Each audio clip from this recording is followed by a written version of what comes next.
How's it going, fam? Welcome back to Erica's EDC, and today we're going over the 2 test knives for February. Yes, 2. Let me explain.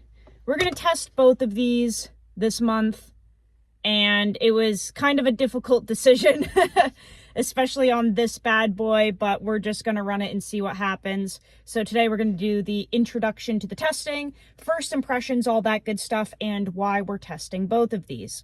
Let's start with the Spyderco. So this is the Spyderco Delica. This is a sprint run. It's in micro melt PD1. And from what I've heard, that is essentially Carpenter's version of crew wear. We're going to see how this does. I haven't really seen a lot of content on this steel. I haven't seen a lot of use on it. And I got this in the mail from Josh, my lovely brother, Knife Guy over at Knife Guy Mods. Knife Guy 2112 on Instagram. He got this. So we're going to test this. It is ridiculously sharp. I am a little, I don't know how I feel about the color. It's a little girly for me. I'm not really into like pinks and purples and stuff like that, but I will say this burgundy is gorgeous. So I guess I can run it, but let's check out the factory edge that we are starting with. I've used it a couple times, but just to cut some packaging tape and stuff for the leather going out. So it is, of course, just scary sharp, but I'm really excited about this. Great fit and finish on it. The sun's probably kind of corrupting the video here. Great fit and finish. It is a coated blade, so we'll see how that does. They typically hold up great for me, but this is just awesome. I'm also very excited to test this because the price point, I believe, is like $127. So, you know, not too bad at all for a maybe super steel EDC knife, super thin and slicey. And you guys know I am obsessed with the Seki City, Japan Spydercos. I think they are fabulous. I love what they do over there. So we're going to be carrying this one. And before anyone jumps down in the comments, yes, I am aware I am sinning. I am absolutely sinning with that pocket clip configuration, but I will tell you right now, I love it. I love tip down carry. I love tip up too, but I actually really like running my knives old school. So just throw it into the bucket of things you hate about Erica's EDC. We'll add another one to it. Love this knife so far. It's beautiful. Now, let's talk about the Montana Knife Company Blackfoot 2.0. I've had this for give or take 6 months. It came in over the summer for review, and I have been hesitant to make any content on it. I have been hesitant to test it. I did go over why I am hesitant in my last Montana Knife Company video. I went into great depth about why I am a little sus about it, but we're going to test it because, again, I haven't really been able to find a lot of content on not only this knife, but the company as a whole from anyone other than them. Like, there's a lot of content about Montana Knife Company from Montana Knife Company, but I really haven't seen a bunch of content and user content on these knives from anyone other than them, or people that they clearly sent the knives to, paid for the review. Just haven't really found much of anything. So I'm going to test this as well. Let's check out the factory edge. I've never used this. If you're seeing anything that looks like a blemish or a stain or anything, it is not. There is residual blade balm on here from this being in storage for a while. I use Baby Moon Blades blade balm on everything. It is incredible. It protects against corrosion. I do keep my knives in the sheath, so I just coat the crap out of them with blade balm. until I use them. So anything that you're seeing on here that looks like use or tarnish or anything is just essentially solidified blade balm on here. Okay, it's very cold out. So factory edge, I've never used this knife, not even to cut like a piece of tape or anything. Same piece of paper.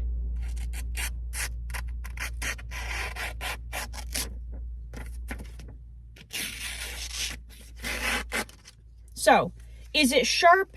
Yes, but it's kind of a different type of sharp, I guess. I wouldn't call it a clean edge. It wasn't deburred. They all come out of the factory with a burr, apparently. Is this an ideal edge for a $300 knife? In my opinion, maybe not. But if that's what they stand by, then I guess that's what we're doing. It's just a little jagged to me, but I know it's supposed to be aggressive. And it is sharp, just a different type of sharp. And there are different levels of sharpness. We've gone over that before. This is supposed to be a very aggressive edge that grabs hair and hide and all of that stuff when you're hunting, so I understand that. I just think maybe the burr could have been removed. It would have helped a little bit more. So I probably will take this to a ceramic rod and knock that burr off, because I think that's what's predominantly catching on that paper. But first impressions of this, we'll start off with the positive. Super comfortable in hand. Extremely comfortable. These are contoured G10 scales that are very nicely rounded. Extremely comfortable. I also really like how this knife flows. I like that it starts down here and you have this ever so slight incline up to here. Then you kind of come back down and then we're swooping into that skinning style blade. I really like that. Super comfortable, very easy to maneuver in your hand. Love that. Very, very lightweight. I appreciate that. Hardware, love it. This is a mirror polished Magna Cut blade, which again, blade balm on it, but I'm hoping you can see just how reflective that is. Very, very shiny. I like just the overall design, and I think it's a very useful design, kind of an old school skinning type blade. You can choke up on there, super comfy. Oh, love and appreciate the geometry. I will give Josh that. He is a huge fan of thin geometry. Thank God, someone that appreciates it. So this is all nice and thin and slicey. Adore that. Now, as you can see, all of the knives come with tooling marks all over them. So they're, in my opinion, they come out of the factory not finished, because if a custom maker ever sent a knife out with tooling marks all over the blade, well, all over the whole thing, they would be shunned. They would be kicked out of the community. So I'm not exactly sure why they're allowed to do it and nobody else is, but that is the case. So if you ask anyone with one of these, they will say that their knife has all those tooling marks, which the sun is making them look way less aggressive, but they are very apparent in person. You can see them way better in my other video about this knife. Not the biggest fan of that, because like I said, if a custom maker ever did that, they would be like annihilated by the community. So I don't really get this whole thing, but when they were questioned about it, they said these are the fingerprints on the blade that make every blade unique. I do have all of the emails saved. I have all of the documents in a file. These are supposed to be there, and they are the fingerprints of the blade that make them all unique. There are a couple of things that I am confused about with this knife. I'm a little confused about how everything was laid out and utilized. I just feel that there is a lot of steel here that is not utilized properly. There is, 3/4 of an inch, I would say, of steel right in here that is just useless, essentially. I feel that maybe we could have brought this cutting edge length back further and reconfigured this ricasso area to utilize that more. I just don't quite get it. Or maybe bring the handle up even further and create some sort of pinch grip area like that with the scales. I mean, I guess you can pinch grip it on the blade steel, but you're kind of fighting with the scales. They're in the way. So it's like, choose one, you know, bring the scales up or bring the cutting edge back, something. I'm not sure about that. I'm also a little confused as to why the blade does not say what it is. We have no real information about the MagnaCut. It does not say that it is MagnaCut. It just says USA made, Montana Knife Company, but we have no proof that this is MagnaCut. We have no certification. We have no Rockwell numbers. We have nothing. They just tell us that it is, and it supposedly is. I would love for it to be marked that it is MagnaCut, because I think the price point and the lack of information that we have on these knives is maybe where the conspiracy theories start kind of swirling into the air, right? Because you look at this and it's like, okay, I'm told it's MagnaCut, but how do I know? Especially because these are so thin. I'm just kind of mind blown that they're able to pump out so many MagnaCut blades at such a thin blade stock thickness, I guess, because I've heard of the warping horror stories of MagnaCut from people. So it's kind of wild that they can run them this thin. It's MagnaCut. I don't know. I'm not saying I believe or disbelieve any of it. I'm just telling you some information.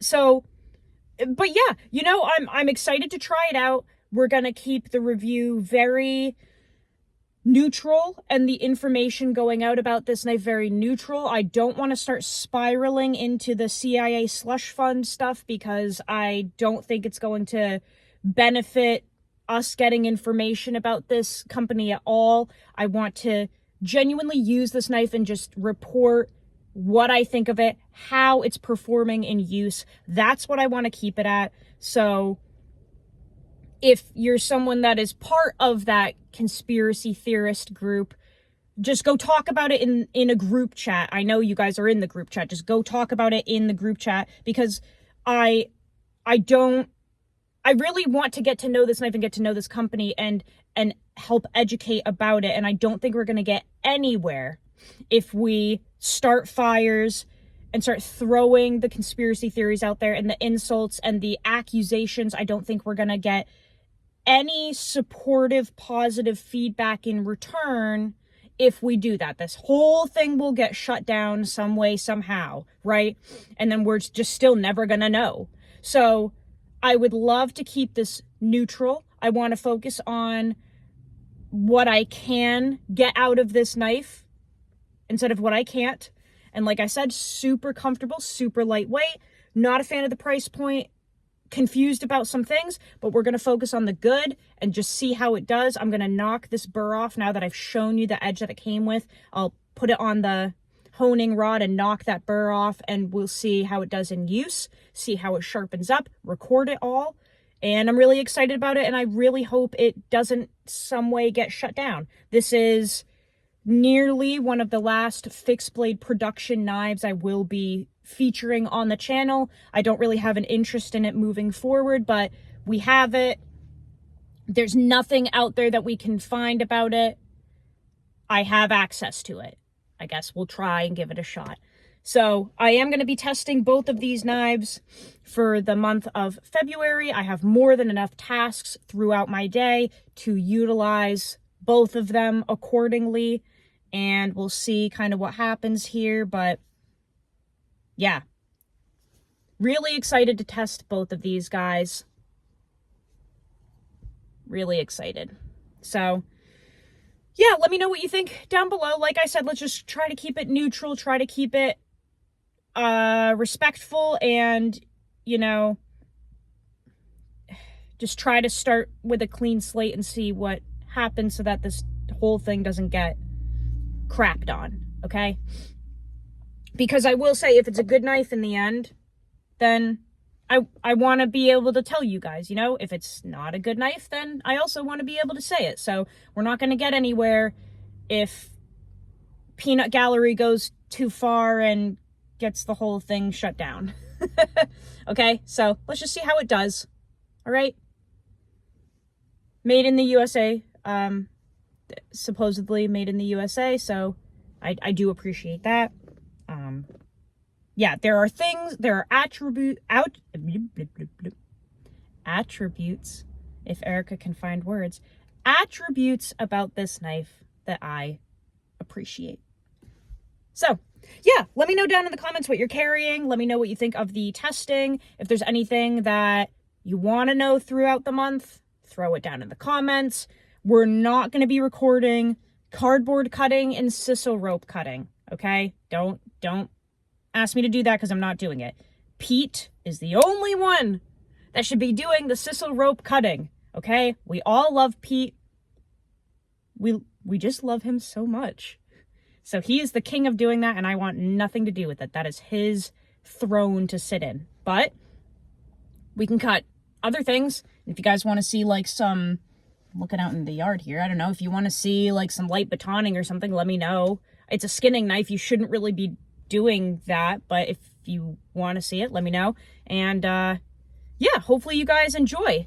Sorry that I had to film in the truck. The dogs inside are very noisy today, so I didn't even risk filming inside. Plus I gotta leave anyway, so I just set everything up in here. But yeah, I hope that you guys have a great day, and I think that's it. Stay warm. I will see you guys so soon. Go use your shit. Learn how to sharpen your knives. I'll see you on the next video, fam. I love you so much. Hold on, I gotta give you kisses. Take care, guys.